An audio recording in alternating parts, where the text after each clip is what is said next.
Boa noite, pessoal. Sejam bem-vindos ao Pedrão Talks número 2. A convidada de hoje é a Ilane e nós vamos falar sobre investimentos e agronegócio, tá bom? Vou esperar aqui a galera começar a chegar e sejam todos muito bem-vindos. Eu tenho certeza que hoje a live vai ser incrível. Conteúdo, sim, absurdo.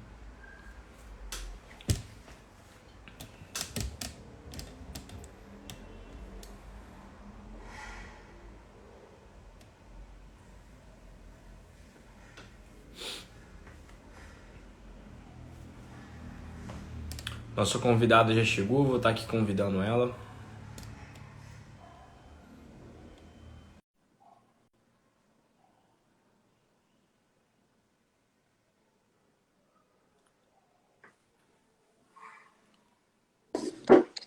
Oi, Ilane, tudo bom? Opa! Tudo bem, Pedro? Boa noite.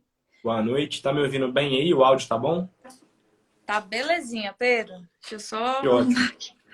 Vamos arrumar dar só aqui um a altura minutinho do para o seu pessoal fone. começar a chegar. Tranquilo.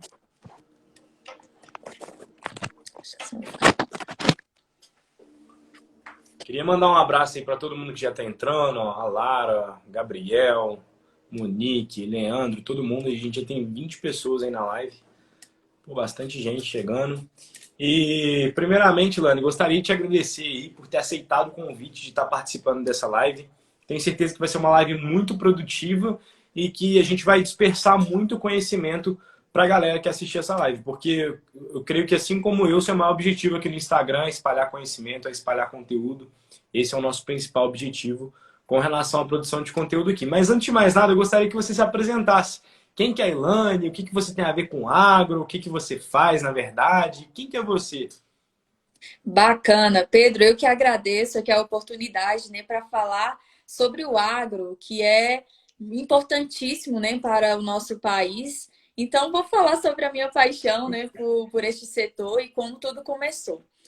Como o Pedro já me apresentou, né, meu nome é Ilane, eu sou de Formosa, Goiás, e na minha infância, Pedro, eu fui criada na roça, né? Então, sempre vendo ali o meu pai na lida com os animais, com as plantas, meus avós. E foi onde surgiu toda essa É paixão. a famosa Agro Girl, né? O Isso, pessoal fala assim hoje em dia. exatamente. Então, assim que eu terminei a minha formação, do ensino médio, eu falei, gente, eu tenho que fazer alguma coisa nessa área. Minha lida tem que ser com a planta, com os animais. E graças a Deus estou aí no ramo, né? Estou na área que eu realmente sou apaixonada e vejo que o nosso setor ele tem sido desmistificado, né? Cada vez mais através das redes sociais. E esse é um dos meus propósitos aqui no Instagram, Pedro. Então eu agradeço muito essa oportunidade e quero que através dessa live, né, as pessoas aí, os seus seguidores, e saibam mais sobre a importância do nosso agro e realmente o valor dele, o que realmente ele significa, né, para o nosso país. Ilane, isso é muito importante porque eu tenho percebido que ao longo dos anos, tanto por influência de um senso comum, quanto por influência da mídia e de outros canais sociais, as pessoas têm uma visão muito errônea ou então uma visão muito equivocada sobre o agronegócio, principalmente em quesito social, quesito de desmatamento, quesito de meio ambiente. Eu gostaria de te perguntar, na verdade, essa é a primeira pergunta que eu gostaria de fazer. O agro realmente ele é algo prejudicial, assim como as pessoas espalham. O agro é responsável por desmatamento, por queimada, por todos esses problemas aí que grande parte das pessoas culpam. Não, na verdade, o nosso agro não tem nada de vilão. Principalmente, vou falar sobre o agro brasileiro, né? Nós somos o país que mais preserva no mundo inteiro, Pedro. Eu até anotei aqui para eu não falar errado, mas a gente preserva um terço do nosso território nacional. E aí eu até coloquei aqui que isso equivale a 280 milhões de hectares, ou seja, seriam mais ou menos 28 países da Europa. Então, assim, outra coisa também que eu vejo muitas pessoas falando é sobre o uso, né, do defensivo agrícola, mais conhecido como agrotóxico. É, gente, se vocês souberem o tanto de critério que passa, né? São assim, e sem contar a fiscalização, Pedrão, o pessoal fica em cima mesmo ali das áreas rurais para saber se está usando de uma forma correta esse produto, questão de dosagem, se aquele produto realmente ele é destinado para aquela cultura. Então, assim, o nosso agro brasileiro ele tem que ser muito respeitado e reverenciado, porque aqui a coisa é tratada de uma forma muito séria mesmo, muito rigorosa. E é claro que sempre tem, né, as maçãs podres em todas as Mas isso em áreas. qualquer coisa, né, que a gente for olhar, tem. Exatamente. Então, é claro que pode ter um ou outro que usa o produto de uma forma indevida, mas de uma forma geral, eu falo isso pelo menos pela prática que eu tenho. Eu vejo todos os produtores seguindo, né, os critérios, preservando o que tem que preservar dentro da sua área. Então, o nosso agro, ele tem que ser valorizado, ele tem que ser reconhecido pelo que ele realmente é. E ele não é vilão, gente. Não é vilão. O agro brasileiro, pelo contrário, ele é referência em todo mundo. Nós somos o país que tem maior capacidade, né, de produzir, sem contar que nós alimentamos, né? Meu Deus, mais de 800 milhões de pessoas aí no mundo inteiro. Então, assim, quando a gente realmente quer conhecer mais sobre algo, a gente tem que estudar, tem que saber, tem que ver com pessoas que realmente entendem daquele assunto para não falar baboseira. Eu vejo que no mundo, aí no meio artístico, a gente ouve muita questão contra o agro, né? Ah, porque o agro mata, falam muito também sobre a questão aí da carne, né? Que o pum da vaca ele polui mais do que os próprios carros. Então são coisas assim que se você for estudar e ver mesmo na prática, não tem nada a ver. Oi, Ilanes, você falou questão a respeito de estudar, inclusive, gente, essa live aqui tem justamente esse intuito. Além de desmistificar essas mentiras, essas falácias que criaram essa narrativa, pelo menos aqui no Brasil, ao longo dos anos, a gente quer sanar as dúvidas de vocês, tanto em questão de agronegócio, como investimentos, que a gente vai tocar um pouco mais para frente. Uhum. Inclusive, se você perceber aqui no seu canto inferior direito, tem uma interrogaçãozinha ali do lado de um balão, essa parte é para vocês mandarem perguntas. Então, quem quiser, é só clicar nessa parte inferior direita aqui, clica ali e manda a sua dúvida, que no final a gente vai estar tendo espaço para responder dúvidas. Eu também vou abrir o chat para a gente conversar mais um pouquinho. Mas, Ilane, agora que a gente já desmistificou um pouco a respeito do agro, o que ele não é, eu gostaria de saber o que o agro é de fato. Porque, assim, a gente tem aquela visão estereotipada de que o agronegócio são de pessoas muito ricas, são de pessoas malvadas e tal, mas isso é uma visão mentirosa, porque hoje em dia no Brasil a gente tem vários Sim. pequenos produtores, a gente tem agricultura familiar, a gente tem pequenas fazendas, a gente tem famílias que se dedicam ao cultivo. Então, assim, o que o agro é de fato e qual que é a relevância que você acha que ele tem para o Brasil hoje? Muita relevância, né, Pedro? O agro ele é responsável por 1/4 do PIB brasileiro. Então, digamos assim, que o agro ele é o que está carregando, né, o país nas costas. Falo isso de uma forma muito positiva mesmo. E o agro é isso, ele é o pequeno, médio, grande produtor. O produtor orgânico, ele faz parte do agro, a agricultura familiar, tudo isso é agro. Eu vejo, né, alguns comentários, vamos aí para mais alguns mitos, né, Pedro? Ah, mas a agricultura familiar não tem nada a ver com agro. Gente, é claro que tem a ver. Faz parte da produção alimentar. Então, o orgânico faz parte do agro. Tudo que é voltado à comida, né, à produção de alimento e também a parte da pecuária, tudo isso é agronegócio. E eu anotei aqui também o crescimento que a gente teve, né, em 2021, ano passado, né? Meu Deus, o tempo está passando tão rápido. O PIB brasileiro, né, o agronegócio, ele foi responsável por 27,4% do PIB brasileiro. Então, isso é muito significativo, né, Pedro? Para Muito quem entende significativo. assim, o básico de economia e faz uma simples regra de três, a pessoa entende que atacar o agronegócio brasileiro é a mesma coisa que querer empurrar a economia para baixo. Porque isso não é de hoje, isso não é de ontem, isso na minha visão, isso é algo intrínseco do Brasil. Essa questão de produção. Se um investidor global, imagina só um cara lá dos Estados Unidos, por exemplo. Imagina o conhecimento que esse cara tem, a cosmovisão de alguém que nasceu nos Estados Unidos. A visão que ele tem do Brasil, de um investidor global, o cara olha para o Brasil e ele enxerga o quê? Commodity, né, agronegócio se enquadra dentro disso, e banco.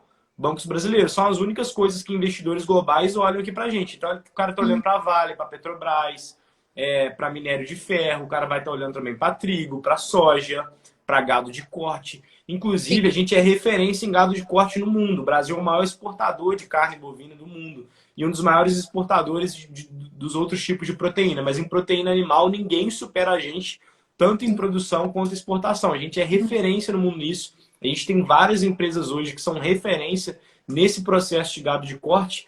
E, Lana, eu gostaria de já fazer uma relação macroeconômica aqui, mas antes de tudo, eu queria te perguntar assim, como que funciona, eu não vou dizer produção de uma vaca, mas assim, a criação de um gado de corte, como que funciona? Desde a alimentação até o processo de crescimento, com quantos anos, eu não sei se vocês falam assim, pode já fazer o abatimento do animal, como é que funciona essa questão?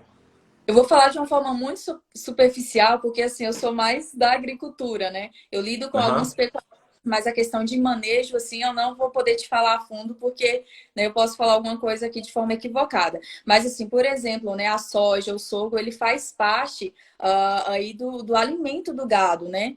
E o que que Então, acontece? a base da alimentação do gado é a soja, então. Sim, é muito importante para a alimentação do gado. E também você já viu, ouviu falar do sorgo? Não. Assim, ele é uma planta, igual no início ali na fase vegetativa dele, ele é muito parecido com o milho, eu digo a planta dele, né? Só que aí Aham. quando ele tá ali na parte produtiva, ele solta um cacho. E aí o que que acontece? A gente usa, né, essa planta também para alimentação do gado. E ela é bem proteica. E aí o que que acontece? Você falou assim, como é feito, né, todo o manejo, né?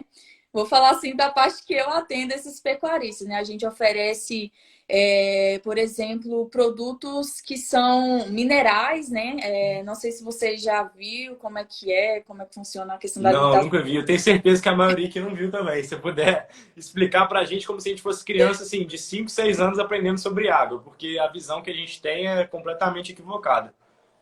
Então tá, vamos lá. No nosso país, a maior parte assim da criação de gado é feito a pasto mesmo, né? O matinho lá, o pasto. Então, por exemplo, Acho que é extensiva que a gente aprende na escola, né? exatamente, aham.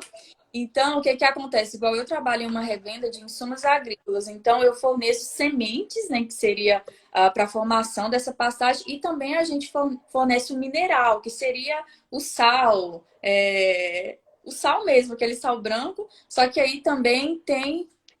Deixa eu aparecer alguma coisa aqui. Pode continuar. Os mais formulados, que a gente fala que é mais proteico. Então, a gente cuida dessa parte da alimentação do gado. Agora, eu falar assim, ah, Elaine, por quanto tempo que é o abatimento, essas coisas eu vou ficar te devendo, Não, tá porque. tranquilo. Por que que eu citei essa questão da alimentação do gado? Porque, sim, muitas pessoas não entendem, mas a economia, além de não ser um jogo de soma zero, todos os eventos econômicos e macroeconômicos que acontecem, eles são repassados em forma de cadeia. Então, Sim, assim, a alta do petróleo, ela influencia em absolutamente tudo, porque o petróleo, ele é a matriz energética do Brasil hoje. A nossa logística, a nossa malha rodoviária é a base do Brasil. A gente não tem uma malha ferroviária, nem uma malha de navios, uma rota de navios tão relevantes quanto malhas rodoviárias. Então, uhum, assim, as estradas são o que ligam, interligam galpões, empresas, lojas. É a principal malha logística do Brasil hoje. E, além disso, o que move essa malha logística é o petróleo. Não tem como, porque a base dos combustíveis, dos caminhões, dos carros, é o petróleo. Então, assim, uma alta no petróleo, ela vai impactar no preço da gasolina quando ela está sendo refinada, ela vai impactar na gasolina chegando na bomba até o posto de gasolina, porque vai estar mais caro, e aí quem faz o transporte de todos esses produtos, que inclusive tem produto agrícola no meio, insumos agrícolas, que obviamente são transportados nos caminhões, essa galera vai repassar os preços da gasolina. Então, por exemplo, se quem trabalha com transporte tiver pegando o preço de um diesel mais caro, esse cara não é bobo. Ele vai repassar o preço dele para quem ele está fazendo o serviço, para quem ele está fazendo o transporte. Ele repassando esse preço, a loja que vai vender o insumo, que vai vender o produto, que vai vender para o consumidor final, também vai repassar esse preço para o consumidor final. Então, assim, todos os eventos macroeconômicos, a gente tem que entender que ele tem ações e reações em cadeia. E essas ações e reações são tão complexas que a gente nem pode listar e citar todas.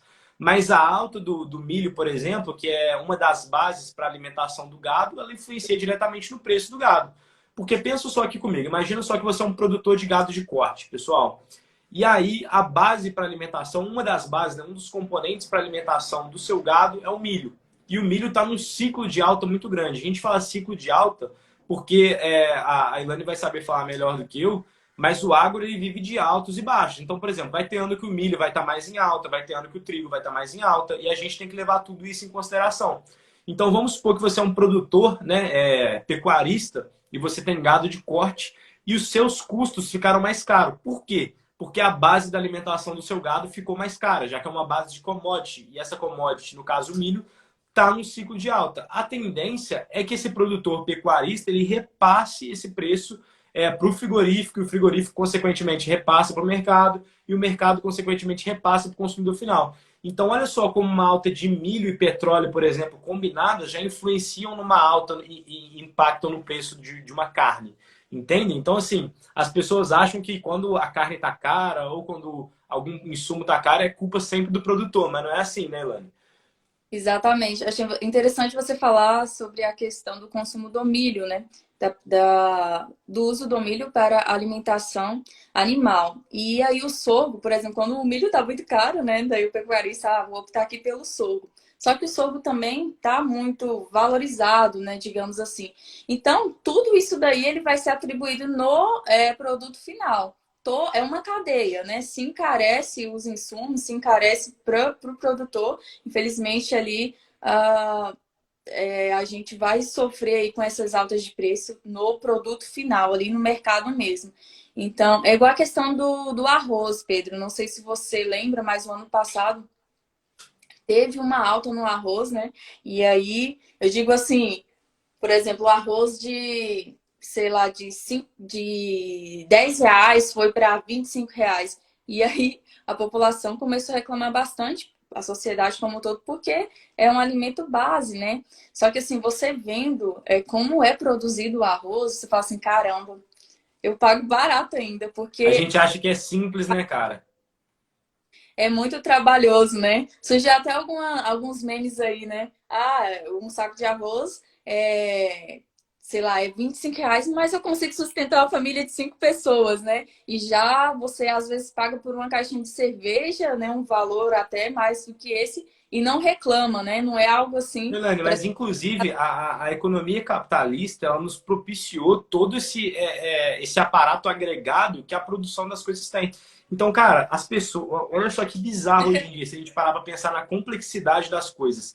A gente consegue, através de uma extração, pegar um petróleo lá que está embaixo das camadas mais profundas do oceano, que era um dinossauro antigamente. A gente pega esse petróleo, a gente mistura esse petróleo com petróleo de outras regiões, torna esse petróleo mais leve, leva esse petróleo para a refinaria, refina esse petróleo, transforma em combustível, pega esse combustível, coloca ele dentro de um caminhão e transporta para um posto de gasolina, chega no posto de gasolina e o negócio vai para a nossa bomba, assim, de uma forma bem simplificada. Então, uma cadeia de processos que a gente conseguiu criar que assim, é uma coisa bizarra. Chega a ser até... não é que a gasolina é cara, não é que assim, na minha opinião, uma gasolina de R$ 8 é caro. O problema não é o valor da gasolina, o problema é o quanto as pessoas recebem.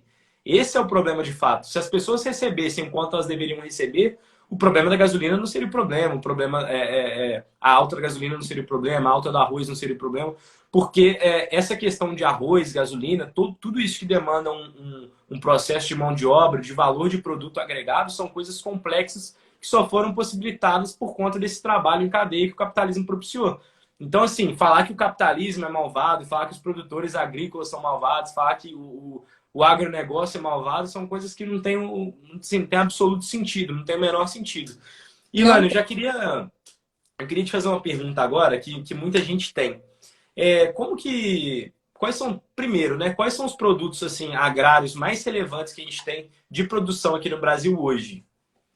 Sim, a soja, né? A soja ela é uma commodity que E para que serve a soja, né? Eu queria que você explicasse isso também, porque muita gente não sabe nem para que serve a soja. Então, a soja, ela Por pode ser incrível que usada. pareça, não é estranho isso. Muita gente não sabe mesmo. Vou dar um exemplo básico aqui que todo mundo com certeza tem em casa, é o óleo de cozinha, né? O óleo de soja, ela é usada também para biodiesel, para alimentação animal. E outra coisa que eu queria falar contigo, Pedro, eu anotei aqui e que muita gente não sabe também, você falou assim, quais são os maiores produtos, né? Os Sim. maiores. Vou falar de uma forma que vocês vão entender. Cultivos, plantações, os maiores produtos que realmente são exportados e produzidos aqui no nosso país. Então, além da soja, nós também temos a laranja, que eu amo essa cultura, e Isso às quando você me vezes falou, eu não acreditei que a gente era tão relevante em suco de laranja. Quando você falou, eu aqui fiquei até nós somos. assustado. Exatamente, nós somos os maiores produtores e o maior exportador de suco de laranja do mundo. Então, assim, a cultura da laranja ela é extremamente importante para a economia do nosso país também, né? O milho também está sendo bem cultivado. E aí a gente também tem vários outros produtos, falando da pecuária, né? A nossa carne é a mais exportada no mundo todo. Então, tem muitos, muitos produtos mesmo, muito que faz com que o agronegócio realmente seja o número um aí do mundo, né? O nosso país. Às vezes, há, sei lá, 10 anos atrás, a gente não imaginaria que o Brasil ele chegaria onde ele chegou. Com E certeza. tudo isso, ô Pedro, preservando ainda, sabe? Por que que o nosso país ele tem essa capacidade, né? Além do solo, igual eu vou falar aqui do cerrado, né? O brasileiro. O que que acontece? O nosso solo ele nos permite, né? O nosso clima também ele nos permite ter essa produção. Igual, por exemplo, na maioria dos lugares a gente faz 2 safras em um ano, né? 2, 3, até 3 safras em um ano. E outros países não tem como fazer mais de uma safra, por exemplo. Então, e além de O que tudo, é uma safra, Ilane? Só para a galera entender melhor. uma safra é aquele período que você cultiva uma lavoura. Então, por exemplo, né? De outubro Eu ia a perguntar o que é uma lavoura, mas você fica brava comigo. Brincadeira. Legal. Uma lavoura é uma plantação, né? Então, a gente tem ali o ciclo daquela plantação. Então, vamos falar, por exemplo, da soja, né? Eu planto em outubro e vou colher ela em fevereiro. E aí, após o cultivo da soja, eu vou vir com outra cultura, com o milho, por exemplo, né? Que normalmente a gente chama de... Depois da safra verão, a gente fala de safrinha. Quando colhe a soja, você vai e começa a plantar esse milho. E aí também é possível você fazer outra safra também, por exemplo, com. Eu tenho clientes que eles têm áreas irrigadas, né? Então você pode fazer umas 3 safras aí nessa mesma fazenda. Não seria o caso ali, por exemplo, da região que eu atendo, que é a de arroz, né? Como é um solo diferente, mais siltoso, assim.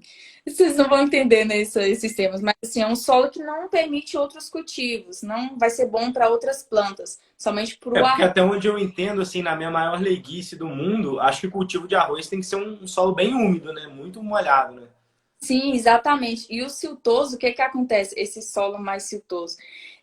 Igual lá o nosso arroz, ele é totalmente alagado, né? Inundado. Então, Pedro, o que que acontece? Ele vai ficar com uma Ah, que lâmina legal. até a hora de colher. A gente só vai tirar alguns dias antes da colheita essa lâmina d'água. E aí, o que que acontece? Eles estão fazendo alguns testes lá com outras culturas mais rústicas, assim, por exemplo, o sorgo. Mas pelo solo ser muito siltoso e assim, ele não retém muito nutrientes, né? Muito pobre em fertilidade. Então, no momento a gente cultiva só o arroz lá. Mas assim, isso digamos assim, é uma raridade aqui no nosso país, né? A maioria das áreas você pode fazer o cultivo de várias culturas, né? Como, por exemplo, eu já citei o milho, o trigo, igual no caso na Cupertino, que é uma região que eu atendo lá, eles cultivam café, laranja, soja, trigo, Na milho, mesma terra. na mesma região. Então, assim, eu tenho uma propriedade que eles plantam todas essas culturas, né? Claro, com rotatividade de soja, milho, trigo e feijão. E aí eles têm a área do pomar deles, né? Que é o pomar de laranja e também tem a área do café. Então, assim, é uma diversidade que, por exemplo, em outros países você às vezes não teria. Eu acho muito Entendi. incrível. capacidade. Ilane, eu tenho até uma. Deixa eu só tirar uma dúvida aqui com você também, que eu tenho certeza que muitas pessoas têm. Por que que o agronegócio brasileiro ele é tão concentrado?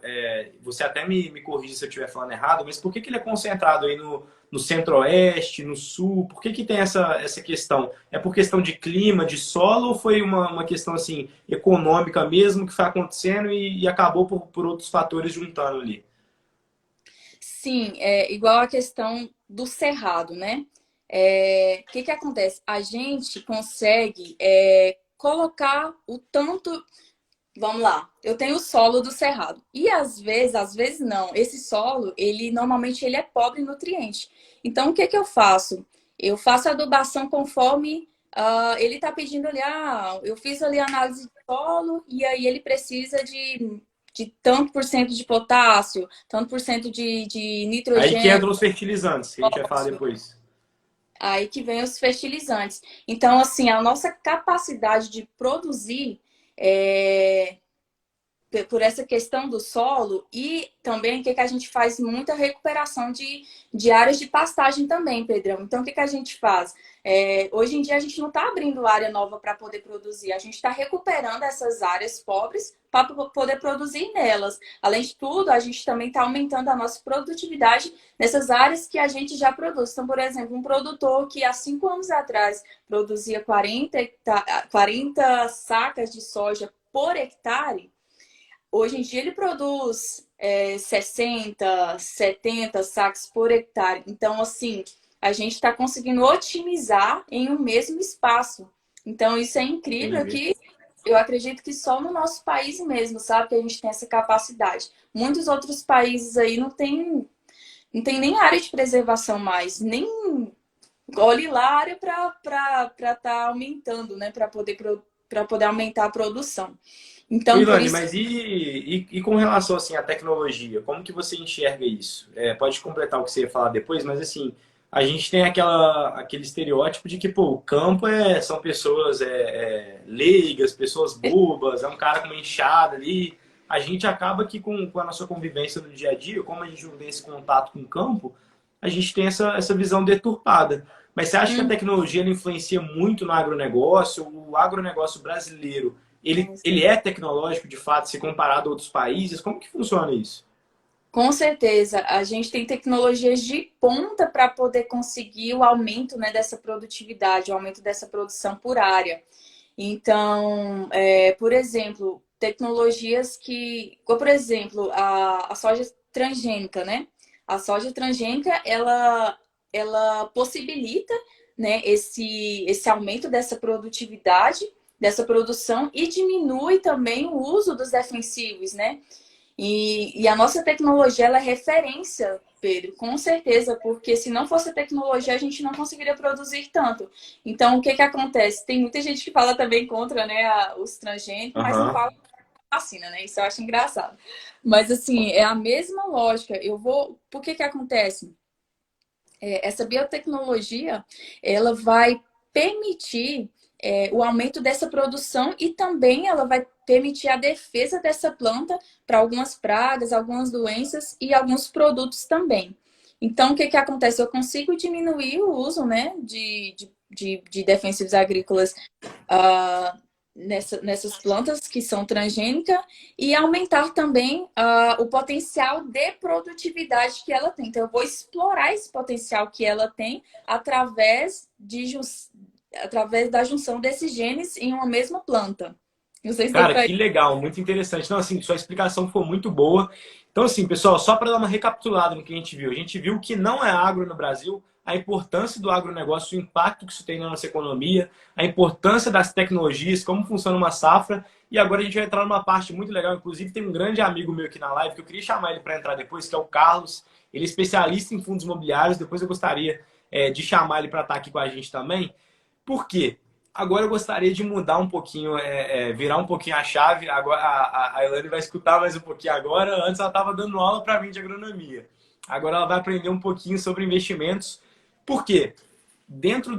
A gente já percebeu aí que o agronegócio é algo bastante lucrativo, é algo bastante rentável, é algo que mexe de fato com a economia do país. E você deve estar pensando assim, poxa, se é algo tão bom, eu quero estar exposto a isso. e a gente tem algumas formas de estar exposto ao agronegócio. Vou até chamar o Carlos aqui para a gente falar um pouquinho sobre isso, porque, pô, o Carlos, assim, cara fenomenal. Vou chamar ele para estar aqui com a gente. Carlos, manda um convite aqui, meu amigo. Então, já queria começar. Qual que é a primeira forma, assim? Eu vou elencar em 3 ou 4. Qual a forma mais simples da gente estar exposto ao agronegócio hoje em dia? William, não sei se você tem noção, assim, de como que é a atividade bancária de fato. Porque... Aí, deixa eu chamar o Carlos aqui. Poxa, eu não estou conseguindo aceitar ele. Pera aí.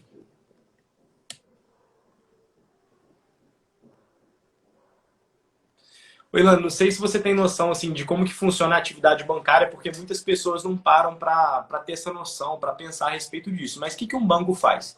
Ele basicamente pega um dinheiro emprestado a um juros baixo e empresta esse dinheiro a um juros maior e ganha nesse spread bancário. Por isso que a atividade bancária ela é tão lucrativa hoje.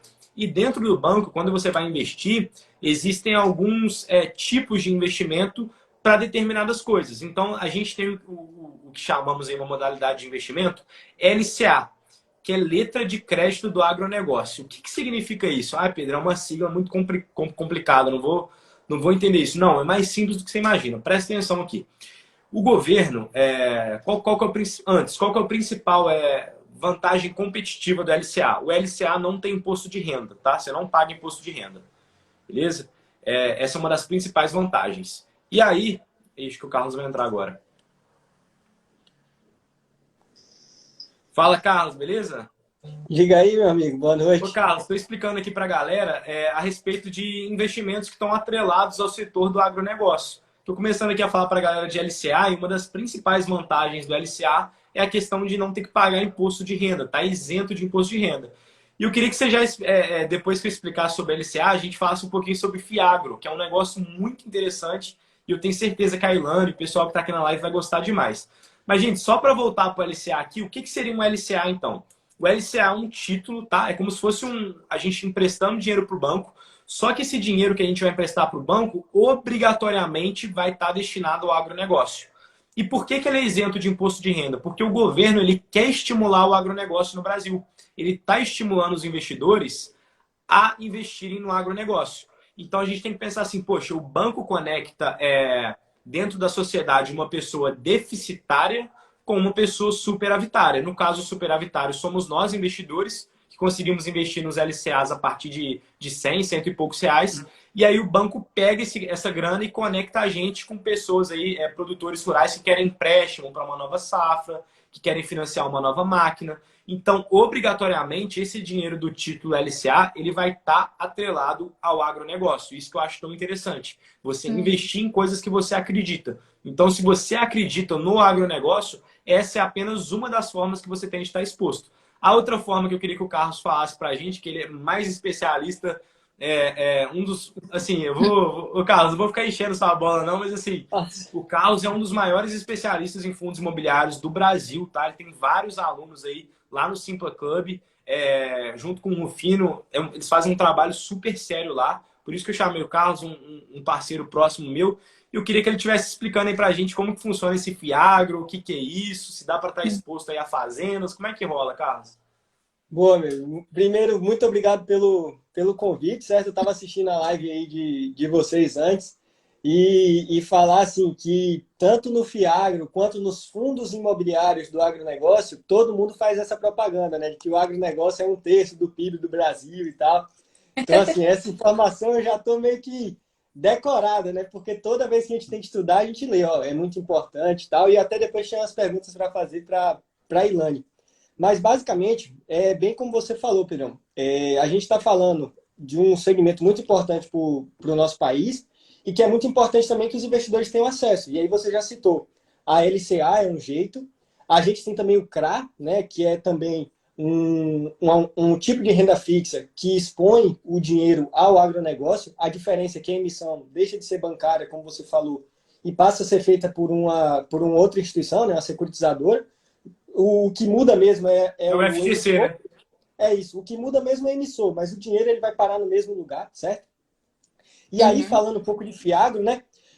O Fiagro, ele surgiu agora, ele é uma estrutura recente, que é justamente para abrir as portas do mundo agro para os investidores de renda variável. E os principais fiagros que estão surgindo agora são justamente fiagros que investem em CRAs. Então, antes, né, o investidor ele poderia comprar um CRA, certo? Só que um CRA aí teria um valor para você comprar de 50 mil reais, 100 mil reais, certo? Então, também era muito restrito, o público era muito restrito. Agora você tem, pelo fiagro, né, um fundo que vai comprar vários CRAs, ele não vai comprar apenas um, vai fazer uma carteira com vários CRAs, e agora você vai investir nessa carteira, que vai estar investindo em vários tipos de culturas diferentes, em vários segmentos diferentes, em terras, em silos, em tudo, em vários pontos da cadeia do agronegócio, certo? Só que ainda a gente está falando no Fiagro, né, por enquanto esses que estão surgindo, de você investir no papel. Poucos ainda investem em terra.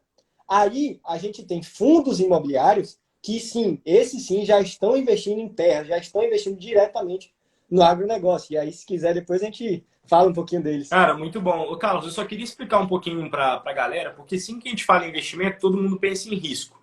Porque muita nossa audiência hoje está vindo por parte da Ilana e tal, e a galera, sei lá, está acostumada com poupança, a outros tipos de modalidades de investimento, e às vezes não tem essa noção tão bem segmentada na cabeça. Porque o cara pensa assim, poxa, se eu estou emprestando dinheiro para o banco e o banco está emprestando para um produtor, e se der errado a safra do produtor, né? Como é que eu faço? E se vier uma praga, comeu o milho dele todo, eu emprestei o dinheiro para o banco e ele emprestou para o cara? Como é que eu vou fazer? Eu estou perdido. Não, não é bem assim que funciona, você não tem esse risco. O banco, ele é o garantidor disso, tá bom? Então, por exemplo, se você foi lá e comprou um título, um LCA, os LCA, só para vocês entenderem, eles são títulos que têm vencimento. Então, o vencimento pode ser em 90 dias, em 180 dias, em 360, e você não consegue tirar esse dinheiro antes do vencimento. Então, se você comprar um LCA, um título LCA, colocar lá, investir, você não resgata ele antes do vencimento. Ele vai lá e cai na sua conta automaticamente sozinho assim que o título vencer, tá? E quais são os riscos de um LCA, por exemplo? O risco que você vai ter é só o risco bancário daquela instituição financeira que você investiu, por exemplo, o seu LCA quebrar. Por quê? São vários bancos que emitem LCA. O Itaú, o Bradesco, o Santander, Banco do Brasil, todos os bancos praticamente têm esses títulos LCA que são destinados ao agronegócio. E o risco que você tem é a instituição financeira onde você investiu o LCA quebrar. Mas só que tem um FGC que a gente chama, muitas pessoas não conhecem. Calma, eu sei que é muita sigla, mas você vai entender. FGC significa Fundo Garantidor de Crédito. Ele é seu amigo, ele está lá para te proteger. Então vamos supor que você investiu 100 mil no LCA, lá do Bradesco, por exemplo, e aí o Bradesco quebrou. São coisas assim, muito improváveis, tá, gente? São cenários muito difíceis de acontecer. A economia tem que estar muito colapsada para uma coisa desse nível acontecer. Mas vamos supor que o banco onde você comprou o LCA quebrou. Você tem o FGC, que ele garante 250 mil reais por CPF por instituição financeira. Então, se você tiver até 250 mil reais naquela instituição financeira, num LCA, o FGC vai te restituir o dinheiro, né? Assim a gente espera. Então, assim, o risco que você tem ao investir no LCA, a gente chama de renda fixa, né? O LCA está enquadrado dentro da renda fixa, é o risco bancário. Mas o FGC está aí justamente para tentar, ao menos, diminuir ou mitigar esse risco bancário. E outra forma que a gente tem aí de investir dentro do setor do agronegócio, além dos fiagros e também além dos LCA, são as ações e os fundos imobiliários que compram essas fazendas. Eu queria que o Carlos comentasse um pouco para a gente a respeito desses fundos imobiliários. Dando um overview, Carlos, em um minuto, o que seria um fundo imobiliário? Só para a galera bem leiga que está aqui não ficar perdida. Boa! Sempre que a gente falar de fundo de investimento, quando está falando de investimento, se ouvir a palavra fundo, entenda como a união dos recursos de vários investidores. Eu estou até escrevendo um e-book aqui, Pedrão, e eu fiz uma metáfora com um bolão. Aquele bolão que a gente faz na Mega Sena, né? Todo mundo junta dinheiro. Muito bom. E a gente compra ali na Mega Sena. É a mesma coisa. Tá uma galera junta o dinheiro, só que esse dinheiro a gente vai dar na mão de um gestor, que é um cara profissional, um cara que estuda o mercado, e ele que vai dizer, ó, eu vou comprar essa fazenda, eu vou comprar esse imóvel. Então, o fundo imobiliário nada mais é do que um monte de investidor junta o dinheiro, dá na mão de um cara, esse cara vai decidir, ó, eu vou comprar esse imóvel em São Paulo, nessa região, por causa disso, disso e disso. Então, isso é fundo imobiliário, uma forma da gente usar a cabeça de um gestor para ele gerir o nosso patrimônio ali, né? O patrimônio que foi a união de vários investidores. Então, assim, galera, só deixa eu adicionar um ponto aqui, Carlos. A gente já falou sobre LCA, já falamos sobre Fiagro, fundo imobiliário, agora deu uma pincelada Mas eu queria jogar um pouquinho para a Ilane agora, porque a gente tem algumas empresas também na Bolsa de Valores. Para você que não sabe, a Bolsa de Valores é um mecanismo que permite que as empresas se capitalizem e abram as ações dela para o mercado. Então, nós, pessoas comuns, podemos estar acessando ações de grandes empresas por 40, 50, 60, 100 reais, até menos. Aí tem ações de empresas mais baratas. Mas aí, Ilane, eu queria jogar para você agora, por quê? A gente tem Boa Safra, SLC Agrícola, São Martinho, Brasil Agro também, a gente tem essas empresas aí na Bolsa. E eu queria que você explicasse para a gente qual seria um risco de uma empresa do setor agro. Qual que é o risco assim, de uma plantação? O que pode acontecer para dar errado? Porque é importante a gente falar sobre o risco também, né? Sim, eu normalmente falo, Pedro, que na minha opinião, né, a profissão mais arriscada que tem, com certeza, é a produção do produtor rural. Porque tudo que está ali ao alcance dele, né, como, por exemplo, adubar o solo para poder produzir aquela planta, ele faz. Só que ele depende também de alguns fatores que, assim, ele não tem domínio algum, que é o clima, a chuva, tudo isso daí pode interferir na produção dele. E, por exemplo, vou falar sobre o cenário atual. A gente teve uma perda significativa, né, na produção do sul por falta, né, de chuva, muita seca. Então, infelizmente, com certeza vai impactar a produção nacional, porque eles são muito significativos. E aqui, né, pro lado de cá, já teve um excesso, assim, de chuva, muita chuva mesmo. Por exemplo, a região de Flores, que eu atendo, que eu falei um pouquinho dessa região, a região La Roseira, a gente ficou mais de 60 dias sem ter acesso a algumas fazendas porque a água ultrapassou a ponte, assim, 1 metro acima da ponte. Então, muita chuva mesmo, muita água. Então, para cá, teve algumas perdas por causa do excesso de chuva, mas não tão igual no sul, né? Não se compara muita chuva. Eu prefiro muita chuva do que a seca, porque a seca você, assim, é triste de ver, né, Pedro? E então, assim, tem todos esses fatores aí que eles ficam, é como se fosse jogar na loteria mesmo. Apesar que aqui no nosso país, né, graças a Deus, a gente consegue, digamos assim, dosar, né? Eu consigo saber o quanto eu irei produzir, uma estimativa, digamos assim, Pedro, fazendo tudo aquilo que está no meu alcance. Mas aí quando vem essa questão aí do clima, né, desses fatores que a gente não só, né, Deus mesmo para poder conduzir tudo aí, então a gente fica dependendo muito disso também. Esses são os maiores riscos, com toda a certeza. É igual, Entendi. às vezes, a maioria das vezes, né? Eu chego numa fazenda e o produtor já pergunta, Ilane, qual que é a previsão aí de chuva para essa semana, né? De hoje até semana que vem chuva aí, como é que tá, Ilane? Então é a principal pergunta que eu escuto é a questão da previsão de chuva, porque é essencial aí para a gente conseguir produzir, né? Ô, Ilane, tem uma dúvida aqui para você que é com relação ao crédito no agro. Pela sua experiência com os produtores que você tem contato, com as fazendas que você lida, esse tipo de produção, eles se capitalizam muito, tomam muita dívida, pegam muito crédito, ou eles têm muito capital próprio? Como que funciona isso? E aí ele está até perguntando assim, ó, como você vê o mercado de crédito no agro hoje e de mudanças necessárias para o futuro? Se eu puder responder a dúvida do Matheus aí. Sim, a questão de crédito, eu vejo que a maioria, não vou falar 100%, mas a maior parte, com certeza, eles usam aí, né, desse benefício, né?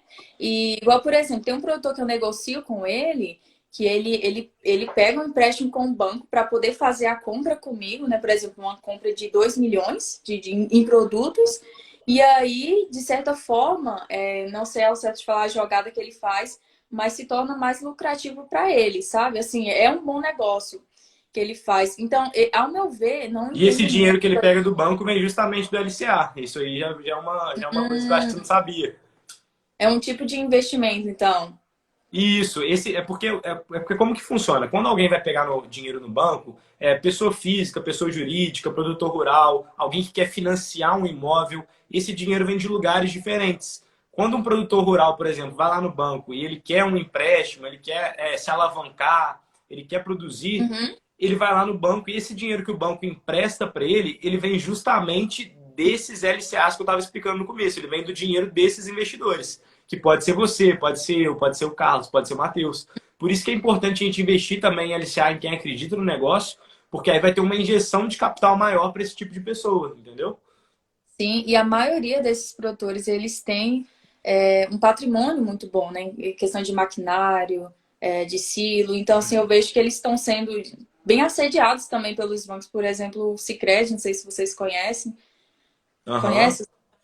Essa semana eu fui numa região que tinha funcionários, né, pessoas que trabalham no Sicredi, que estavam indo fazer proposta de crédito mesmo para os produtores, porque é algo que é interessante para eles também, né? Então eu vejo que os produtores rurais, eles são bem vistos, né, pelos bancos, então esses créditos, eles estão sendo concedidos de uma forma assim, eu vejo de uma forma que vem realmente crescendo, né?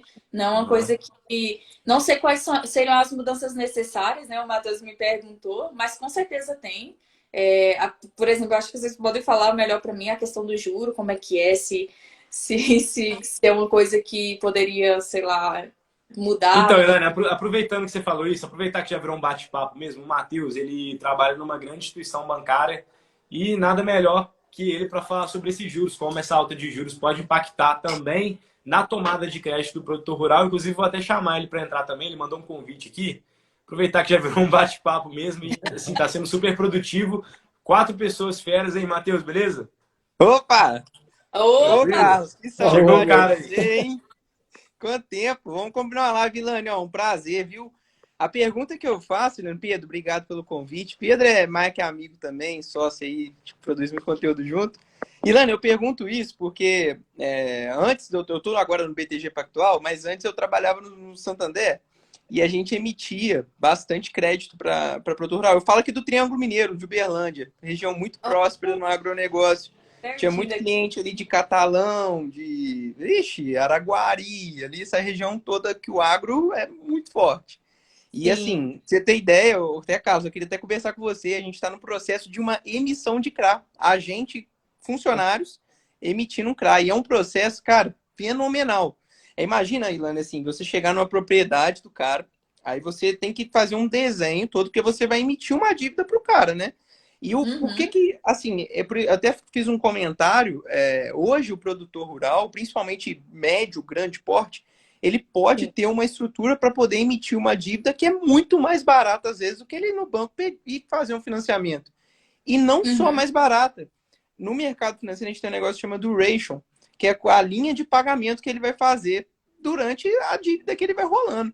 E para ele é muito mais benéfico, porque, Ilane, você sabe muito bem, às vezes um cara, um produtor de café, o cara às vezes recebe em um dia o que ele vai ter no ano inteiro, que ele vai lá, vai vender as sacas dele e tudo mais. Exatamente. Então, ele ter uma dívida rolada dessa forma, na emissão de um CRA, por exemplo, é muito legal. E a gente está estruturando muito crédito para o agronegócio. Aqui a gente atua para o segmento mais private e pré-private, até no agro, e a gente está fazendo muita estrutura bacana. Depois eu queria até trocar uma ideia com você, porque você tem um conhecimento prático de campo. Apesar do que eu sou formado na melhor universidade agrícola do Brasil, que é a UFV. Eu sou Oh, engenheiro florestal. E a gente tem bastante atuação nessa parte. E que até bacana. um comentário, uma pergunta também que eu vou jogar aí na mesa para todos, porque o que a gente está fazendo? O que produtor rural gosta muito? O produtor rural é engraçado quando você gerencia uma conta de um produtor, do nada ele vai ter 4 milhões na conta e do nada esses 4 milhões some. E o Tome. que eu vejo muito, assim, já que o tema é investimentos e agro, é que não tem um planejamento financeiro muito claro. Só, assim, às vezes a gente ficava de cara, que os caras recebiam toda a sua safra, lucro, mais receita, né? Que ainda tem que pagar muita coisa. Sim, Tudo num dia só, numa conta pessoa física, que o cara nem lembrava que dia que ia receber, e do nada ele tem que tirar tudo. Aí é aquela desespero, né? Porque em banco, instituição, para o cara fazer umas transferências dessas muito altas, ele tem que fazer majoração de limite. Aí o cara tá lá conversando com o fornecedor, com o cara do transporte, com o cara lá dos silos. Cara, preciso transferir esse recurso agora, dá um jeito aí, majora um limite para 1 milhão, 2 milhões. Aí a gente lá correndo, lá majorando pro cara, torcendo para o sistema não travar. Aí eu queria saber, assim, você que tem um conhecimento prático, conversa de fato assim com muito produtor, apesar que sim. eu também, mas eu não tanto, que eu sou mais ligado à linha de carteira, investimento e tudo mais. O que você vê, assim, do planejamento financeiro? O que você tivesse um produtor aqui na sua frente agora, assim, cara, o que você falaria para ele para se planejar? Porque, às vezes, assim, é muito imprevisível, né? Eu tenho um produtor aqui perto de tomate, que ele fala isso, a gente planeja um plantio, né? Montar, assim, a produção, gastar X, mas a gente gasta 5X. É sempre uma coisa a mais, uma praga a mais que surge, uma seca a mais, que um fertilizante a mais tem que ter. O que você diria, assim, para ele, assim, cara, o que você tem que fazer de planejamento financeiro para você ter uma gestão sadia do seu agro aí? Matheus, o que que acontece? O nosso setor, ele é muito dinâmico, né? Então, assim, ele não para nada. Todo tempo são decisões que o produtor está decisando, é uma coisa, é outra. Igual, por exemplo, eu citei o exemplo desse produtor, né? Ah, ele fez uma compra de 2 milhões à vista comigo. E aí surge também a necessidade de um maquinário. Ele já tem que fazer uma transição no banco para pagar esse maquinário. Então, muitos, eu digo a minoria, né? Faz um planejamento, tudo certinho, mas sempre foge, e não é pouca coisa não, viu, Matheus? Sempre foge muita coisa. Igual, por exemplo, ele faz um planejamento de gastar X com defensivo agrícola, digamos assim, com fungicida, né? Fungicida para combater os fungos da plantação. Ah, normalmente aparece tal fungo, né? Então vou comprar X para combater tal fungo. Só que aí do nada aparece uma outra praga que ele nem imaginava. Então ele já vai ter que comprar um defensivo para poder combater essa praga. Então sempre é assim. Ele faz o planejamento dele, planejamento da safra, planejamento inicial ali. Só que com certeza vão surgir outras coisas que ele às vezes nem imaginava. Então, assim, foge, sempre foge, viu, Matheus, do planejamento. Não tem como seguir aquilo ali certinho. É claro que, assim, o básico, eles... Deus me livre se não conseguir, né, planejar isso aí, por exemplo, para adquirir o fertilizante, adquirir a base ali para ele conseguir a implantação do cultivo dele, né, a semente para poder conseguir plantar. Então, digamos assim, a base de tudo eles conseguem e tal. Efetuar, né? Só que aí tem essas coisinhas que eu citei, por exemplo, que pode fugir do planejamento, sim. Orlando, você falou desses riscos inerentes aí, isso aí é muito interessante da gente, daqui a pouco a gente vai falar um pouquinho sobre a ação, só para encerrar essa parte de investimento que a gente ainda não falou, mas você falou a respeito desses custos fixos. E você e o Matheus, que sim, são mais experts nessa área de agro, de solo, esse tipo de coisa, vocês vão entender muito mais disso do que eu e o Carlos, que a gente não tem esse conhecimento assim prático. Por que o Brasil hoje, a gente viu essa questão de fertilizante russo e que a gente precisa, cerca de 70% dos nossos fertilizantes é dependente da Rússia. Por que isso acontece? Por que a gente não tem fertilizante próprio? Por que a gente precisa usar fertilizante? Por que a gente não usa os nossos? Como que funciona isso? Sim, para introduzir, tem tempo que a matéria lá de solo, fertilidade, está na cabeça ainda um pouquinho. Mas a gente tem uma fonte abundante de alguns nutrientes, né, para a planta. A planta precisa do alimento dela, que são os nutrientes básicos, NPK, os micronutrientes, entre outros. Só que a gente tem muitas fontes de nutrientes que não são aquela... Imagina que você tem uma comida que demora muito para você preparar. Cara, você tem aquele costela no bafo, tem que cozinhar 18 horas, 20 horas. A gente tem muito desses nutrientes acessíveis para a planta, só que não prontamente disponíveis. Tem um critério na fertilidade que a gente fala que é disponibilidade. Às vezes você tem um nutriente, mas ele não está disponível na forma química, na forma estável para a planta absorver. Então, muito disso a gente tem aqui no Brasil. A gente tem muito, talvez, a base elementar do nutriente, mas não tem na fase disponível para a planta. Então tem que fazer um processo muito árduo para poder ter nessa fase mais orgânica, né? Para a planta já absorvê-lo. Mas você acha que o Brasil, com implementação de tecnologia, conseguiria fazer esse processo? Exato. Consegue. E tem tecnologia, só que é caro ainda.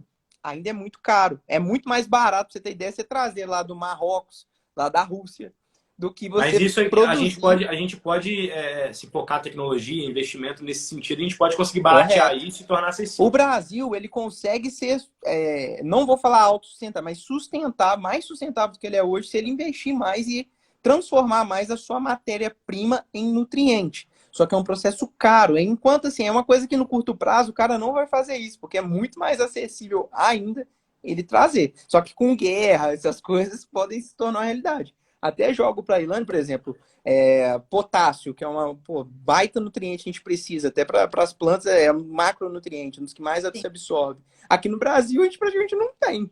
A gente tem, assim, lá em Araxá, tem a produção e tudo mais, mas, tipo, é isso daqui perto de tudo que o Brasil oferece. Só que aí eu já jogo a pergunta, assim, com esse preço, assim, de fertilizante, tudo mais, pensando na questão das empresas, resultado, né? Impacto de resultados, até dos fiagros que a gente fez. Os fiagros hoje estão crescendo muito a questão de securitizadora também, de fazer seguros, de ajudar, né, produtores a fazer seguros de safra, entre safra, os finames da vida, né, que a gente ouve muito falar aí, bebê seguridade, aí você vê resultado, tem finame atrás de finame. Mas eu já jogo aí a pergunta para a Ilane, assim, dessa questão de como o Brasil pode desafiar, driblar, né, aproveitando a pergunta do Pedro também, driblar esses embargos da Rússia para poder se tornar mais sustentável com essa questão nutricional, né?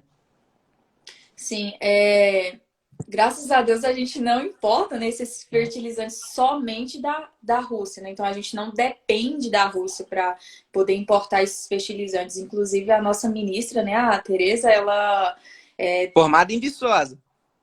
Oi? Formada em Viçosa. Topzera, exatamente. Então ela estava em negociação, se eu não me engano, foi algumas semanas atrás, 2 semanas atrás, eu vi que ela postou que ela estava em negociação com outros países para poder estar importando aí esses fertilizantes, né? Então, assim, eu acredito que nem tudo está perdido, tá, Matheus? Então, assim, graças a Deus a nossa ministra, ela tem esse jogo de cintura, ela é bem influente aí, ela está conseguindo, de certa forma, e vamos ter fé, né, que a gente vai conseguir importar esses fertilizantes de outros países também. E uma coisa também interessante que está acontecendo, né? O produtor rural ele está antecipando muito a compra dos insumos em gerais. Então, a maioria, a maior parte dos produtores já conseguiu adquirir, né? O que eles precisam para poder produzir a próxima safra. Eu digo safra 22/23. Então, assim, talvez a gente não vai ver por agora, né? Toda essa... Os impactos, né? Isso, exatamente, todos esses impactos por agora, talvez ano que vem, mas eu acredito que esse ano ainda a gente vai ter uma safra produtiva, abençoada. Esse ano eu acredito que ainda as coisas vão dar certo, mas com certeza, de certa forma, já está impactando. Claro que eu não posso falar que não está impactando de nenhuma forma, porque está sim, só que assim, a nossa safra ela está garantida, entendeu o que eu quis dizer? Já conseguimos comprar a maior parte dos insumos e torcer para que essa guerra acabe, né? Porque, infelizmente, igual o Pedro falou no início, é uma coisa que afeta toda a cadeia, né? Não é só o agro. Se afeta o agro, vai afetar na mesa do consumidor, porque afinal a gente produz alimento, né? Para o consumidor final. Então, torcer para que essa guerra acabe, porque você vê hoje em dia, né, uma guerra está acontecendo só lá na Rússia e na Ucrânia, mas está afetando o mundo inteiro, porque hoje está tudo interligado, né? Um depende do outro e estamos aí na esperança e nas orações para que as coisas se normalizem, né? Ou pelo menos melhorem. Galera, muito bom. Queria que vocês adicionassem as considerações finais de vocês, porque a live só pode até 1 hora, falta 1 minuto e meio. Alguém quer adicionar uma consideração assim rápida antes da gente encerrar? Ô, Pedrão, eu tinha uma dúvida, né? Que depois eu gostaria de conversar com a Ilane para ela falar um pouco depois sobre a região do Matopiba, porque todo fundo... Não, gente, calma aí. Vamos fazer o seguinte, então. Eu vou encerrar essa live aqui, eu vou abrir outra só pra gente encerrar a parte 2, beleza? Vai ficar mais fácil, combinado? Perfeito. Rapidinho eu vou abrir outra e todo mundo entra de novo. Tranquilo. Pessoal, parte 2 aí da live, só pra gente estar continuando. Deixa eu enviar o convite aqui pra galera. Só pra gente acabar de desembolar o papo, beleza? Parte 2 aí, galera, só pra gente estar encerrando, porque senão vai ficar muito corrido e o Carlos ainda queria comentar, você também quer comentar. O papo tá muito bom, só a gente fera.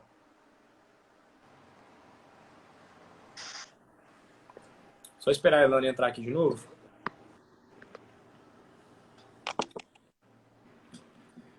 Pessoal, essa aqui é a parte 2 da live que a gente já estava fazendo, tá? A gente só vai adicionar aí umas considerações finais cada um. Aí a Elane chegou, vou chamar ela já.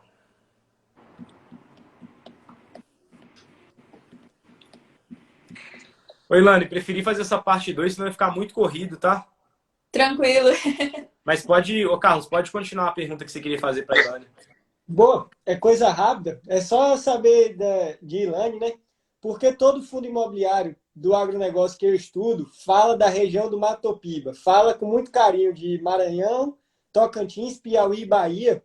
Porque até você estava falando, né? Uma das maiores dificuldades do produtor é que você está mexendo com relevo, clima, você às vezes fica refém de muita coisa. E todo fundo imobiliário ele sempre fala desse Matopiba e do Mato Grosso. Então acredito que seja aí talvez os estados com melhor relevo, melhor clima, né, que apresenta aí durante todo o ano isso. Mas tem mais alguma coisa aí? Tem algum segredo por trás desse Matopiba aí que todo mundo corre atrás? Digamos assim que o Matopiba, né, ele está em ascensão. Parece que atualmente ele é responsável por 10% da produção nacional. Então, assim, lá é produzido fibras, soja, milho. Então, justamente por essa questão do clima, né? E o pessoal investe muito na questão da adubação. Igual, por exemplo, a Bahia, né? O famoso Luiz... fugiu o nome. Luiz Eduardo. É a CM, sim. Então, é muito arenoso o solo, só que assim, por causa da tecnologia, né, Pedro, que a gente falou no início da live, a tecnologia, a questão aí de poder, né, fornecer o nutriente que aquele solo quer, o nutriente necessário para que a planta ela possa produzir bem, ter uma alta produtividade. Então, toda essa tecnologia ela está favorecendo aí na ascensão dessa região, viu? Carlos, não é? Isso. Carlos, né? Então, realmente uma região que está sendo muito, muito visada e tende a crescer muito mais. Eu vejo que sim. Ô, Matheus, aqui, deixa eu só comentar um negócio aqui. Vou comentar aqui com você e com o Carlos. Eu tava conversando com a Elane mais cedo, eu falei, pô, Elane, se a gente te ensinar um pouquinho de DRE, um mínimo de contabilidade, você vai virar expert em análise de empresa agro, cara. E falta muito isso no Brasil. A gente não tem isso tão difundido. Eu tava comparando com ela, ô, Matheus, a relevância que o agronegócio tem dentro do PIB não é a relevância que o agronegócio tem nos investimentos, nem de longe. Então, assim, ter pessoas hoje falando sobre isso é essencial, cara, porque nós investidores que não temos essa vivência de campo, assim, a gente não tem essa experiência para falar de risco, para falar de uma safra, para falar de milho, de trigo, da alimentação de gado, coisas que pessoas que estão vivendo ali na prática falam, a gente não tem isso para viver no dia a dia e é alguma experiência que a Irlanda está podendo trazer aqui para a gente hoje. Eu acho isso muito maneiro. Não, com certeza, isso aí é fundamental. Assim, uma coisa que eu vejo, assim, lendo relatório e até conversando com o produtor, é que eles ainda são muito fechados para não vou falar tecnificar, mas para abrir a mente para fazer um IPO, para juntar terras. No máximo, os caras ali fazem um arrendamento e já acha tipo assim, uma coisa demais, assim, sabe? E outra coisa, cara, falando de Matopiba, a terra lá ainda é muito barata comparada a outras regiões. Muito barata. Você pegar assim, Goiás já tá com custo de terra muito alto. Essa região aqui também até Mato Grosso do Sul também. Só que a tecnologia, por exemplo, você pega aí na Bahia aí, cara, porque eu já fui aí na Beiracel ali para cima, cara. Produzem demais. É absurdo, assim, plantio do lado a lado, né? Você que vai subindo aí, lado a lado, só eucalipto fora a fora. E assim, é uma região muito próspera, eu acho, assim. Acho que a questão da tecnologia, o Pedrão gosta de falar muito isso, mas a gente cara, se for para falar as coisas que a gente é fora de série.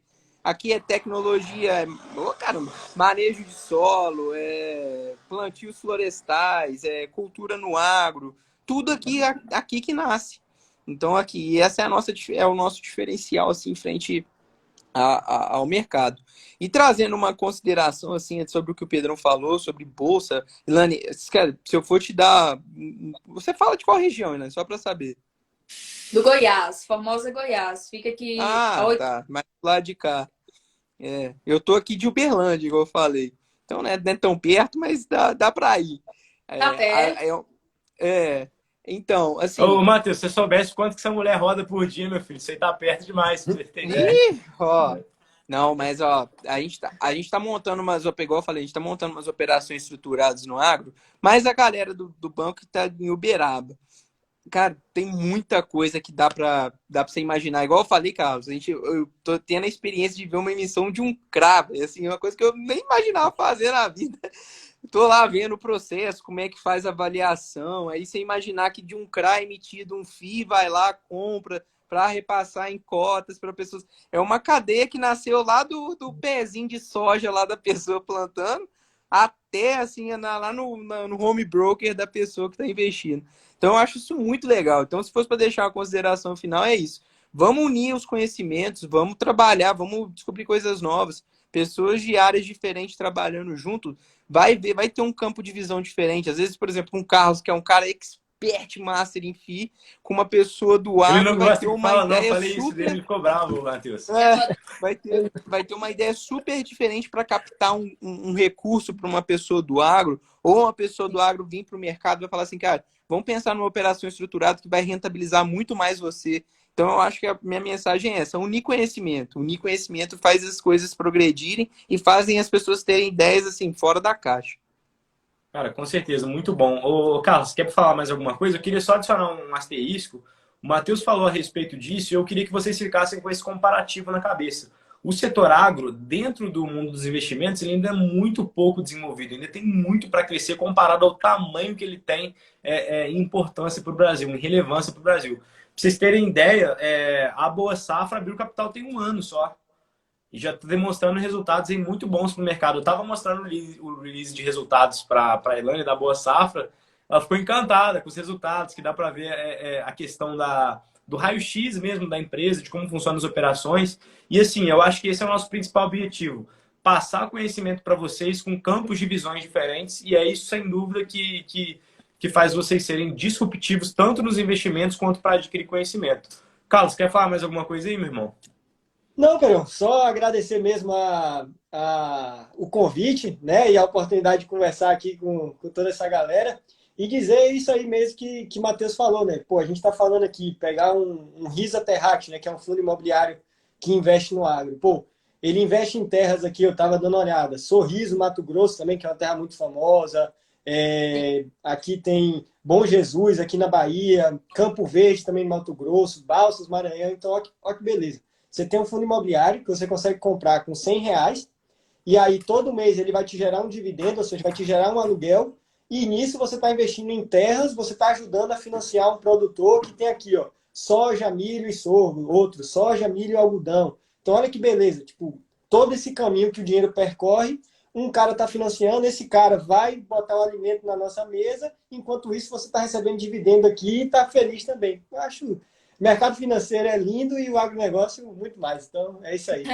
Não, sem dúvida, essa aqui é a maior live que une agro e investimentos do Brasil que aconteceu esse ano. Essa aqui foi a maior live, eu não tenho dúvida disso. Se existir alguma maior, é mentira, tá? Ilane, você quer adicionar mais alguma coisa aí sobre questão de fertilizante, sobre questão de safra, sobre questão de investimento? Alguma dúvida que você mesmo tenha a respeito de investimento, que pode ser que outras pessoas da sua audiência também tenham? Se você quiser adicionar, consideração, alguma coisa. Nossa, eu quero agradecer muito pela oportunidade, Matheus. Matheus, Pedrão e Carlos, né? Eu aprendi demais com vocês e a união, né, dessas duas potências aí, a questão dos investimentos, do agronegócio. Se possivelmente a gente puder fazer outra live também para com certeza. O agro poder conhecer mais sobre este mundo.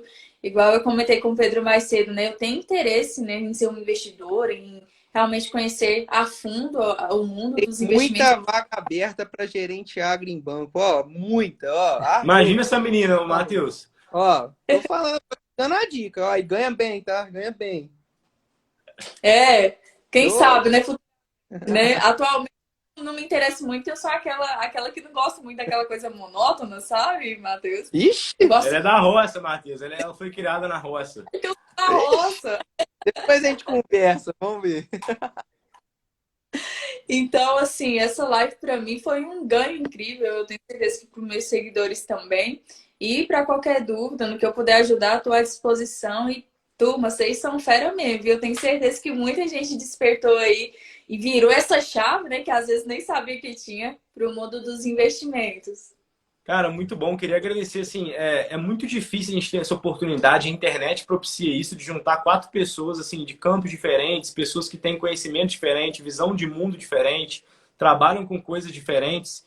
Então, assim, porra, isso aí é incrível. Deixa eu só responder mais uma dúvida aí que o Caio mandou, que com certeza eu não vou saber responder isso aqui, ó. SPD, fale quais as principais culturas na sua região. Se alguém puder responder aí, porque eu não faço a mínima ideia de como responder isso. SP. Será que ele quis dizer sistema de plantio direto? Eu acredito que sim. Isso que eu ia pensar. Vai ser aqui na minha região, né? Soja, milho, as principais que ele quer saber só, né? Soja, milho, feijão e um pouco de trigo, mas é bem pouco mesmo. E aí também na região da Copertinga, fugindo um pouquinho dessa questão de lavoura, né? De sistema de plantio direto, a gente vai ter laranja, café, que também é muito produzido, muito mais aí, por exemplo, em Minas Gerais, que é a região que o Matheus está, só que aqui também é produzido um pouco de café. E o arroz em flores, né? E lá a gente faz 2 safras de arroz, que, por exemplo, no sul eles fazem só uma safra, só que aqui, né, a gente tem essa capacidade, na verdade, a gente passa o ano inteiro plantando e colhendo. Então, convido até vocês para conhecer a região de flores. Opa! Quer fazer um masterclass ao vivo na Só sala. uma complementação ao Caio aí, ó. Maior sistema de cultivo mínimo de plantio no Brasil. No máximo faz um suco, eucalipto. Então aí, ó, respondendo, no Brasil inteiro é isso. Porque já foi provado que você preparar a terra no plantio de eucalipto é prejuízo. Plantas usadas como o próprio eucalipto. Em média, só de palhada, assim, vou falar que chama de líter no eucalipto. É mais de 40 centímetros de líter que tem sobre o solo assim, normalmente. Tipo, imagina, né? É árvore. Cara, que legal. Ô, gente, na moral, essa live aqui tá tão boa que não dá vontade nem de acabar ela, gente. Tão interessante que tá o papo. Eu queria só pincelar aqui um negócio que faltou quando a gente falou de investimentos, que é o seguinte. A gente, óbvio, demos o overview aí geral de como que funciona o agronegócio brasileiro. Inclusive, segue todo mundo que tá nessa live. Você que tá na live aqui, pelo Matheus, pelo Carlos, pelo Ilana e por mim, que não segue nós ainda, sigam todo mundo, porque o conteúdo de todo mundo aqui eu aprovo, é o conteúdo que eu consumo e eu tenho certeza que vai ser de grande valor para vocês. E aí a gente falou, a gente deu o overview geral de como que é o agronegócio brasileiro, o que não é o agronegócio brasileiro, isso é muito importante de falar também. Como que funciona as safras, os plantios, os cultivos. E a gente também deu uma visão geral de investimento. A gente falou sobre LCA, a gente falou sobre os FIAGROS, a gente falou sobre CRA e a gente falou também sobre os fundos imobiliários voltados aí para essa questão do agronegócio. E faltou dar uma pincelada sobre ações. E eu já gostaria de introduzir isso para a gente dar uma olhada assim, muito rápido. Em qual sentido? O Matheus até comentou aqui também, e eu sempre comento isso, que o setor agro ele não é nada maduro dentro do mundo dos investimentos. Ele é um bebezinho ainda, se a gente pode dizer assim. São poucas empresas que têm capital aberto comparado ao tamanho do mercado. E, Matheus, isso às vezes se deve muito, o Carlos também vai saber falar isso, porque os títulos de dívida que são emitidos pelos bancos para o agro e as dívidas, a forma com que o agronegócio tem de se alavancar é um dinheiro barato, é um dinheiro que, na maioria das vezes, comparado com o custo de outro dinheiro, de uma pessoa jurídica normal ou de uma pessoa física, vai ter mais incentivo. Então, às vezes, para o empreendedor, para o produtor, vale mais a pena ele ir lá no banco, tomar esse crédito, tomar esses juros, tomar essa dívida, do que ele abrir capital e abrir mão de parte do negócio dele. Vocês pensam assim também? Subsídio, né? Tem muito subsídio, assim, principalmente em bancos estatais, bancos públicos. Até uma coisa que, se você... Caixa, né? O Banco do Brasilzão. Você pega o Banco do Brasil, né? Assim, o Banco do Brasil nunca vai acabar, assim, imagino quebrar por conta do agro. Assim, é muita receita que gera também, claro, né? Indiscutível. Mas, assim, é muito subsídio. Você tomar crédito aí, a taxa abaixo de Selic, bem abaixo de Selic para o agro, assim, é algo surpreendente, mas existe aqui no Brasil e, assim, não vou falar que é ruim, é só um ponto de vista. Mas aí, igual o Pedro falou, isso também, de certa forma, inibe de pensar diferente, de pensar em virar uma SLC da vida, que exporta aí para o mundo inteiro commodities agrícolas, mas o cara também que não abre capital, o cara também é muito rico, o cara também tem muito dinheiro, o cara também tem muita terra. Então, por que que o cara... Eu penso que é campo de visão diferente. Enquanto vai gerar receita, seja no mercado de capitais ou seja no mercado fechado também. Mas, assim, realmente é muito difícil competir uma forma de captação de recursos com... Por exemplo, vou dar o exemplo de banco privado e banco público. Normalmente, muito dificilmente o cara vai tomar crédito num banco privado que não consegue dar esse subsídio do que num banco público. Ele vai ir para o banco privado, talvez, para fazer uma operação estruturada, diferente, para poder fazer um seguro, que às vezes tem mais benefícios, mais coberturas, um atendimento mais técnico. Mas para a questão de crédito, muito difícil competir. Para não dizer praticamente impossível. Ô, Matheus, isso chega a ser bizarro porque o cara toma um crédito toma um crédito aí com juros baixos no banco público, e se ele pegar esse crédito que ele tomou e botar no Tesouro Selic, ele ganha até no spread ali na diferença. Então, assim, o caixa do cara, você entendeu? Então, fica meio...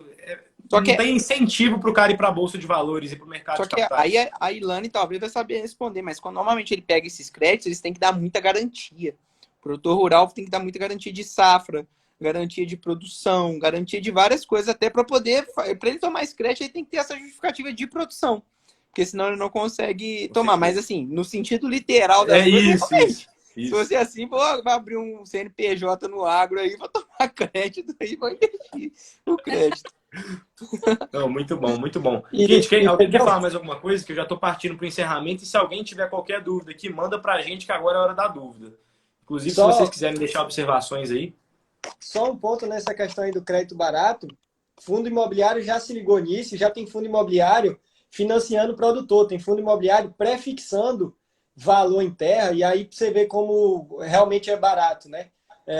O fundo imobiliário, tem fundo imobiliário que faz assim, ele compra a terra do produtor e fala para o produtor que ele só tem que pagar sobre a terra 6% ao ano.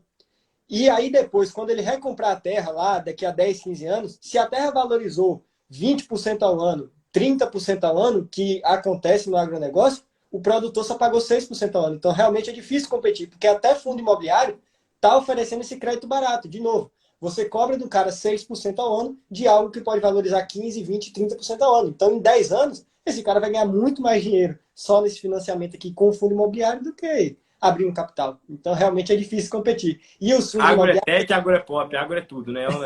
Não tem como. E os fundos, eles estão até justificando, eles estão falando, ó, estamos atrás dos produtores que não conseguem ir até o banco. Então, quem o banco não está conseguindo acessar, o fundo imobiliário já se ligou também e falou, não, a gente vai acessar essa galera. Isso aqui é legal também, olha só o que mandaram pra gente. Sou do sul de Minas e aqui teve uma feira gigantesca só de tecnologia para o campo. Fiquei surpresa com tanta tecnologia para o campo. É que a galera tem o estereótipo de que o cara do campo lá é um cara que não é entendido desse tipo de assunto, desse tipo de tecnologia. Mas, pelo contrário, a Ilane falou aqui pra gente que o Brasil é referência no mundo em tecnologia para o campo. Não sei se vocês têm essa ciência. Adorei o comentário dela. Essas feiras, né, elas estavam acontecendo de uma forma online, né? E agora elas voltaram de uma forma presencial. E o pessoal está gostando muito dessa volta. Por exemplo, a gente aqui da nossa região, em maio, temos a Agrobrasília. Não sei se vocês já ouviram falar, mas é uma exposição que acontece já há um tempinho. E lá tem muita novidade, muita coisa assim, muita tecnologia, muita coisa voltada aí. O AgriShow também, Ilane. Oi? O AgriShow também rola também, é gigante. A maior feira agronômica aí nem sei de quais localidades, mas é gigantesco. Tem vários eventos, então é muito bacana para quem quer saber mais sobre o agro. Você aprende muita coisa só indo nesses eventos. Normalmente é 5 dias, uma semana. Matheus, essa pergunta polêmica é para você, tá? Você que lê, por favor. Você gosta de polêmica? Eu gosto de polêmica. O problema do Brasil não é o crédito, que a crédito é fácil. O ruim é os impostos que o Brasil... Isso daí pode ser o padeiro, o produtor rural, sei lá, o Carlos lá, produtor... Ninguém gosta de imposto, né? Essa que é a verdade. Eu trabalho... Cara, imposto no Brasil é violento, velho. Violento. Você pensar que um cara ganha o salário dele, pode deixar na mesa até 27,5%, cara. Pensa aí. É muita coisa. Fora o imposto que a gente não vê, né? Hoje eu visitei o líder dos associados de empresário aqui, ele falou da inflação, ele referiu. A inflação é o imposto que a gente paga, mas não vê. Aí eu achei, cara, poxa, interessante o ponto de vista do cara. Ô, Matheus, inclusive, quem falou isso, eu não sei se você sabe, mas foi o Milton Friedman que falou isso. Ah, é? Foi. Ah, não sabia não. Então o cara Foi. roubou a frase do Foi Milton boa Friedman, frase do então. Milton Friedman. Porque, assim, gente, isso é uma coisa básica de se entender. Para um governo, principalmente em época de eleição, o que é mais popular? Aumentar a oferta do dinheiro, ou seja, gerar mais inflação a custo de pagar dívida ou aumentar imposto? Obviamente que é mais popular, uma medida mais popular imprime mais dinheiro do que aumentar imposto. Aumentar imposto não é uma medida popular, as pessoas não gostam de pagar mais imposto. E a inflação é justamente isso. O nosso dinheiro perdendo poder de compra ao longo dos anos e a gente não percebendo. É o imposto que a gente paga para o governo se financiar, para o governo se capitalizar, que a gente nem vê isso. Tem outra dúvida aqui, a galera sempre tá mandando. Essa aqui é boa também, Matheus, se liga. Vocês acham que o dinheiro está no campo? Qual a opinião de vocês? Porque hoje todos falam, as pessoas com dinheiro estão no campo. Essa é uma pergunta maneira. O que você acha, Ilane? Você que está com a vivência do campo aí. Ah, eu concordo, né? Porque assim, o agro é algo que nunca vai acabar. Todo mundo precisa comer. Então, o agro não para e nunca vai parar. É impossível, mesmo independente da crise, do que acontecer, mas assim, a produção ela continua, o agro ele continua. Então, eu concordo com a Lidiele. Lidiele, eu concordo com Fala, ela. Ligiele, procura aí quais são as cidades que têm maior renda per capita do Brasil. Você vai ver lá muita cidade aí do Mato Grosso, Vai ter a Sinop resposta. da vida, umas cidades aí muito grandes. O Matheus, é a respeito disso, que esse comentário que ela falou é pertinente, porque a gente pode fazer uma análise agora o seguinte.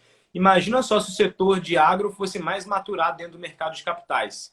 Os estrangeiros iam olhar para a gente, o cara ia ver agro pra caramba. Imagina a entrada de fluxo estrangeiro que a gente ia ter no Brasil, benefício cambial, um dólar voltando a um patamar mais interessante. Eu acho que, assim, os produtores rurais, a galera do agro, eles só têm a ganhar com essa questão de entrada no mercado de capitais, de abrir mais para os investidores. Eu acho que isso tudo vai ser benéfico até para a entrada de capital estrangeiro no Brasil e isso é muito bom para a economia. Porque hoje o cara que olha para o Brasil, ele vê o quê? Petrobras, Vale, talvez um bancão ou outro, mas o cara não está olhando tanto para investimento no agro aqui, porque não é tão comum a gente abrir, principalmente para investidor de fora.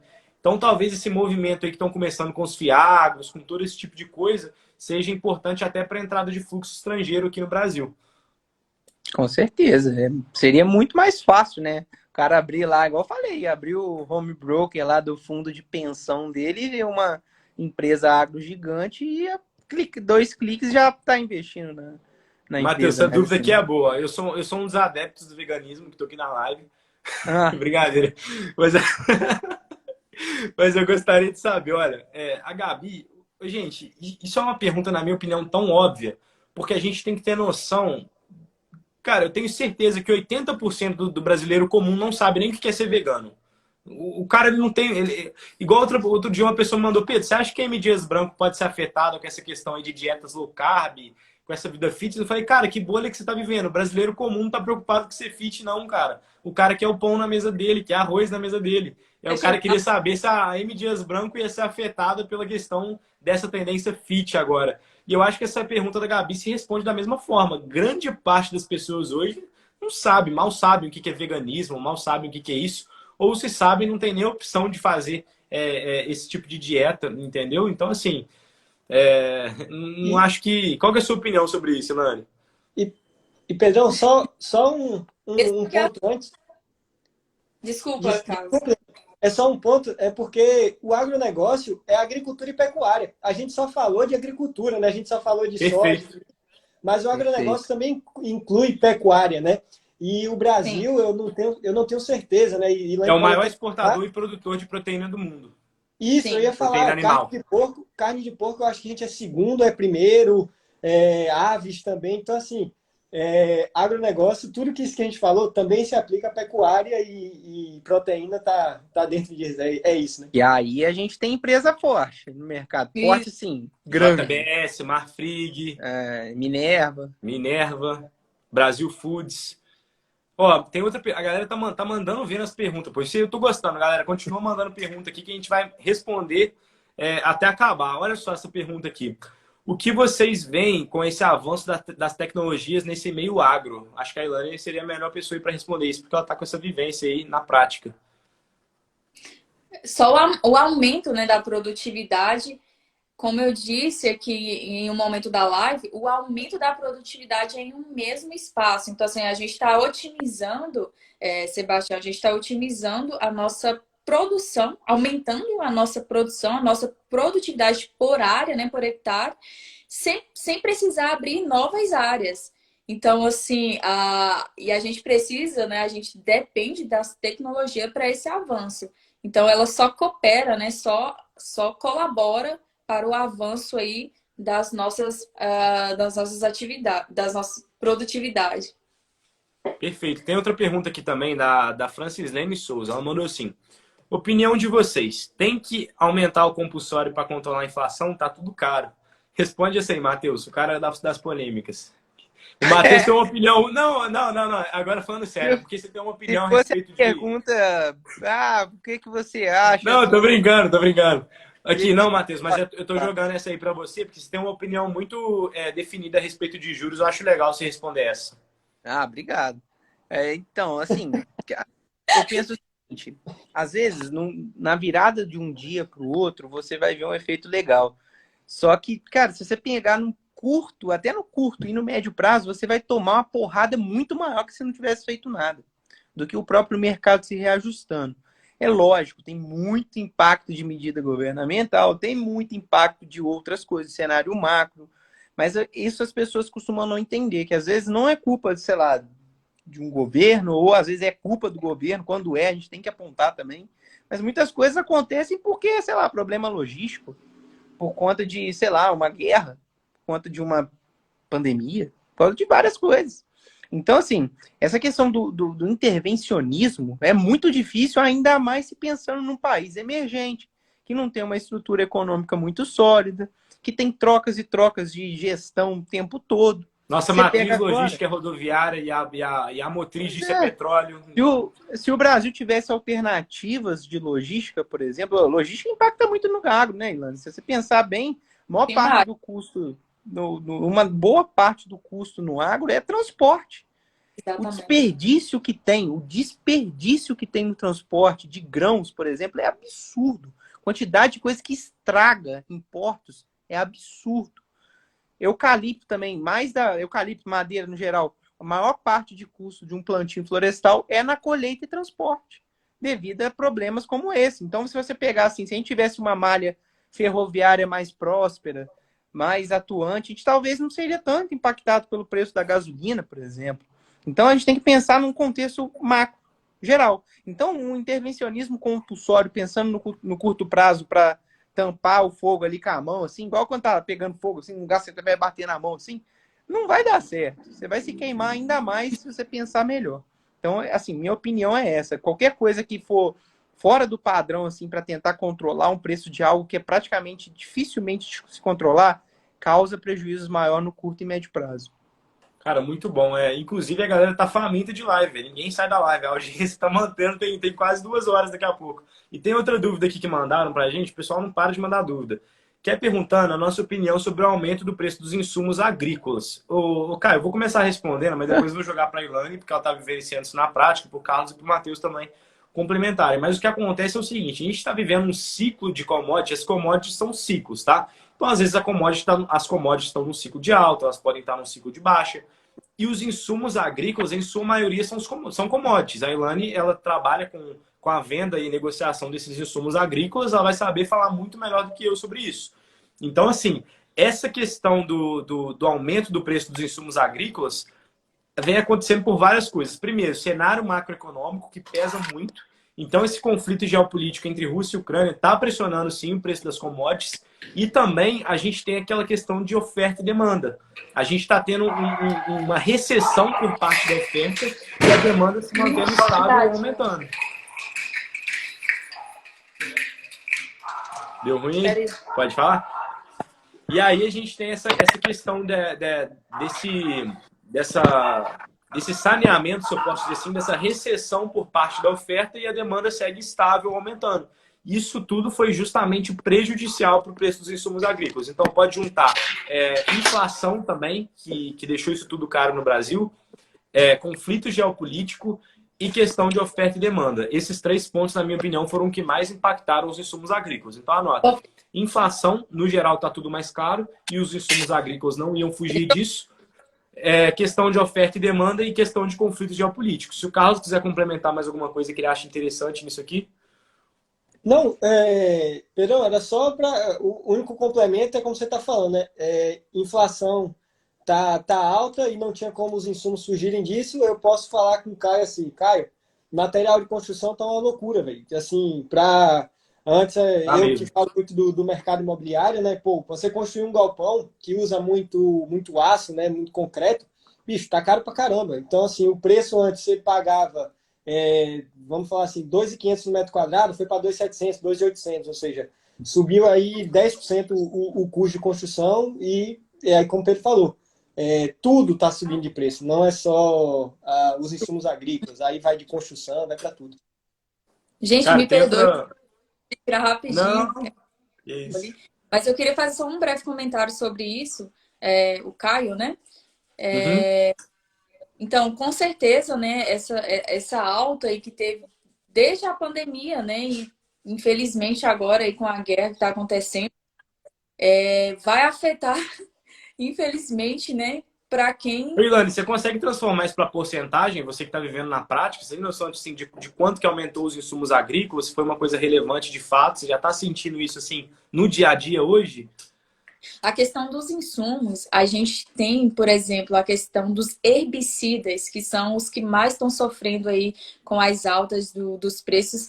Eles tiveram um aumento de 25% alguns herbicidas. Então, assim, muito significativo mesmo. Isso impactou diretamente na questão do custo da produção por hectare, né? Igual, por exemplo, um produtor ele me falou: oi, Ilane, para eu conseguir pagar aqui minhas dívidas, pagar os funcionários, eu tenho que produzir 3 vezes a mais do que eu produzi o ano passado, por questão mesmo da elevação desses custos que eu tive, que tá tendo, né?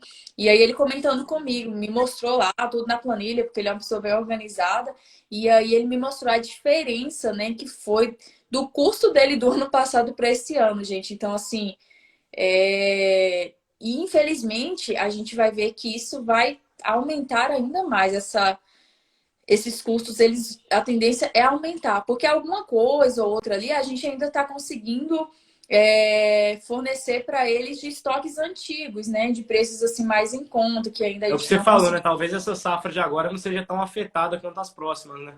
Exatamente. A safra que a gente realmente vai sentir assim mesmo, acredito que seja a 22, 23, a safra que vem. Essa ainda pode. Ô, ô Ilane, vou te dar uma dica que eu lá nas aulas da comunidade eu mostro direto esse site. Chama Iardeni. Yardeni. Você vai lá, vai em o Financial Markets e vai em Commodities. Aí tem um índice só de commodity agrícola, né, Pedro? A gente mostra direto lá.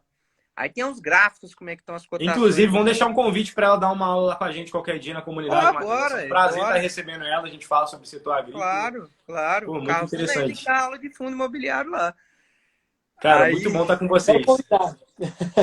aí, Ilane, você olha lá, por exemplo, é engraçado que a gente viu que na pandemia deu um pico em madeira, por exemplo, um pico violento, depois desce, tanto madeira serrada como madeira tora, várias coisas, soja, arroz, tudo quanto é coisa, você vê lá, é muito legal, até para se tiver apresentação para fazer, é muito atualizado, eles atualizam toda semana os relatórios lá e é de graça. E Ardeni com isso. Eu te mando, depois eu te mando. É Sim, por muito, favor. muito bacana. Aí, tipo assim, só comentando assim, essa questão dos insumos, você vê isso no dia a dia, né? Assim, você vai lá no mercado hoje, cada vez menos sacola e mais dinheiro indo. Menos sacola e mais dinheiro. E assim vai. Pessoal, a gente vai responder mais 2 dúvidas. Essa aí e uma outra que está na próxima. Essa eu queria que a Ilane respondesse, porque, pô, a Ilane e o Matheus já vão ter mais know-how para falar sobre isso. Vocês acham que a mudança climática que a gente está vivenciando, essa questão de, sei lá, aquecimento global, muita instabilidade no clima, isso pode haver com isso uma queda de investimento no agronegócio? O que acontece? Esse ano, por exemplo, né, a gente, igual eu estava comentando, o cenário atual, o cenário climático atual do Sul E para cá, está acontecendo uma situação totalmente adversa, né? Porque tá tendo muita chuva para cá. Tem até pessoas que comentam que é chuva assim que dava há 10 anos atrás, que tá dando agora. Uma chuva muito intensa mesmo. E para o sul, muita seca, né? Então, alguns comentaristas arriscam falar que a tendência é continuar dessa forma. Muita chuva para cá e não tanta chuva para o sul. Então, o que eu acredito que vai acontecer? Às vezes pode mudar a janela de plantio, né? Fazer alguma coisa nesse sentido aí para não ter uma quebra assim tão significativa aí na produção final. Mas eu tenho certeza que muita coisa pode mudar. A gente vê com a prática do dia a dia que essa questão da janela de plantio ela já está mudando, já está antecipando um pouco. Então, assim, não vou falar que ela perguntou se vai mudar, vai diminuir, né, os investimentos. Eu acredito não. Acho que a tendência é só aumentar a questão do agronegócio. Mas com Até certeza porque vai. investir em agro não é opcional, né? É necessidade, muito, por conta Exatamente, por isso mesmo. Não tem como não investir, não tem como o agro parar, né?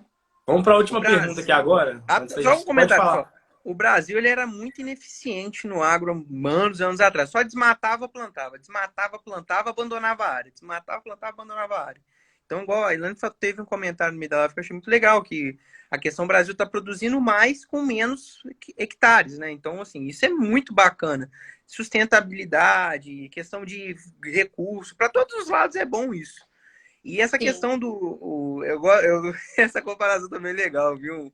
Um cara, um gerente água aqui um banker, né, aqui do BTG falou isso e falou assim: a Rússia tem potencial de destruir a Terra 16 vezes, né? O Brasil tem potencial de desenvolver cultura para qualquer clima. Então, assim, a tecnologia aqui é foda, cara. Você pegar assim, a questão da semente, né? O cultivar, a genética. Como é que a Uhum. genética aqui no Brasil, o estudo dos genes, cara, hoje você planta cultura que, por exemplo, pêssego. Pêssego é de extremo frio, você planta em região que às vezes é, pô, Nordeste, calorzão pegando. Hoje você já consegue fazer esse plantio lá, porque desenvolveu um clone que tem certas atribuições que conseguem se adaptar ao clima. Então isso é um Exato. desafio, só que ninguém melhor no mundo para superar esses desafios que nós brasileiros no agronegócio. Cara, que legal tá ouvindo essa troca de visões aí. Nossa, Para encerrar a então, live, assim, como a última pergunta não podia ser diferente. Olha só o que mandaram aí. Lê aí, Carlos, dê pra gente. Só para descontrair, li uma matéria que tem mais galinhas no Brasil do que gente. Aí, essa eu não sei responder, essa estatística. Deve ser verdade, né? Provavelmente. Mas, assim, Provável. essa questão, né? Se as galinhas resolverem se revoltar contra a gente, eu não Ah, sei quantas galinhas eu pego na porrada, não, velho. Eu aguento umas duas só. Enfim, queria, agora falando sério, gente, muito obrigado a todos que participaram da live. A gente está em 1 hora e 40 minutos de conteúdo que, ao mesmo tempo que é um conteúdo denso e profundo, a gente conseguiu, eu tenho certeza, transmitir de maneira gostosa e prazerosa de vocês estarem ouvindo, senão ninguém estaria aqui assistindo com a gente. Queria agradecer o Carlos, cara. O Carlos aí, na minha visão, um dos maiores especialistas em FIS do começou. Brasil. Queria agradecer também a Ilane, que, na minha opinião, é a maior agrônoma do Brasil, tá? Também queria agradecer aí a um grande, um dos maiores, brincadeira, o maior também engenheiro florestal do Brasil, Matheusão. Agora é sério, gente, agradecer a presença de todos. Isso aqui que a gente está fazendo não é qualquer pessoa que faz, não são qualquer pessoa que estão dispostas a entregar conteúdo da maneira que a gente está entregando. E isso aí sem dúvida, o cara até mandou um parabéns para a gente aí. Muito obrigado a todos que acompanharam a gente. Espero que essa não seja a única live que a gente vai fazer. Espero que a gente possa fazer lives mais para frente, unindo aí o agro e o investimento, que são dois setores tão importantes para a economia e para o Brasil. Então, muito obrigado, Carlos. Muito obrigado, Matheus. Muito obrigado, Ilane, por ter aceitado esse convite. E um abraço. Até a próxima, galera. Valeu! Abraço. Um abraço! valeu. Valeu!